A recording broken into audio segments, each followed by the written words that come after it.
ಎಲ್ರಿಗೂ ನಮಸ್ಕಾರ. ಎಲ್ಲರೂ ಹೇಗಿದ್ದೀರಾ? ಎಲ್ಲರೂ ಚೆನ್ನಾಗಿದ್ದೀರಾ ಅಂದ್ಕೊಂಡಿದ್ದೀನಿ.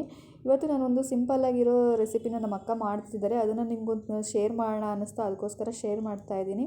ಎಲ್ರಿಗೂ ಗೊತ್ತಿರೋ ಹಾಗೆ ಇವಾಗ ಮಾವಿನ ಹಣ್ಣಿನ ಸೀಸನ್ ಇದೆ. ಮಾವಿನ ಹಣ್ಣು ಯಾರಿಗೆಲ್ಲ ಇಷ್ಟ ಆಗುತ್ತೆ ಕಮೆಂಟ್ಸ್ ಮಾಡಿ. ಆಲ್ಮೋಸ್ಟ್ ಎಲ್ರಿಗೂ ಮಾವಿನ ಹಣ್ಣು ಅಂದರೆ ಇಷ್ಟನೇ ಇರುತ್ತೆ, ವರ್ಷಕ್ಕೊಂದ್ಸರಿ ಬರೋ ಹಣ್ಣಲ್ವಾ.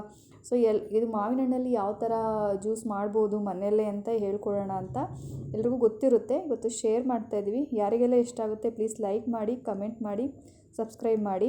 ಇದು 2 ಮಾವಿನ ಹಣ್ಣು ತೊಗೋಬೇಕು. ಅದೆಲ್ಲ ಸಿಪ್ಪೆನೆಲ್ಲ ಬಿಡಿಸಿ ಹಾಲು, ಶುಗರ್ ಮತ್ತು ಐಸ್ ತೊಗೊಂಡು ಇದೆಲ್ಲನೂ ಮಿಕ್ಸಿ ಜಾರ್ಗೆ ಹಾಕ್ಕೋಬೇಕು. ಮಿಕ್ಸಿ ಜಾರ್ಗೆ ಹಾಕ್ಕೊಂಡು ಒಟ್ಟಿಗೆ ಹಾಕ್ಕೊಳ್ಳಿ ಎಲ್ಲನೂ, ಹಾಲು ಮತ್ತು ಶುಗರು, ಐಸ್ ಎಲ್ಲ ಹಾಕ್ಕೊಂಡು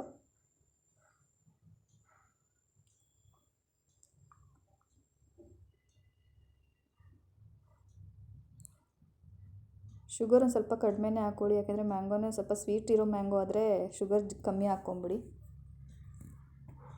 ಸ್ವಲ್ಪ ವಾಟರ್ ಕೂಡ ಮಿಕ್ಸ್ ಮಾಡ್ಕೊಳ್ಳಿ, ಐಸ್ ಕ್ಯೂಬ್ ಕೂಡ ಹಾಕ್ಕೊಳ್ಳಿ. ಅದನ್ನು ಆರಾಮ್ಸೆ ಮಿಕ್ಸಿಗೆ ಹಾಕ್ಕೋಬೋದು.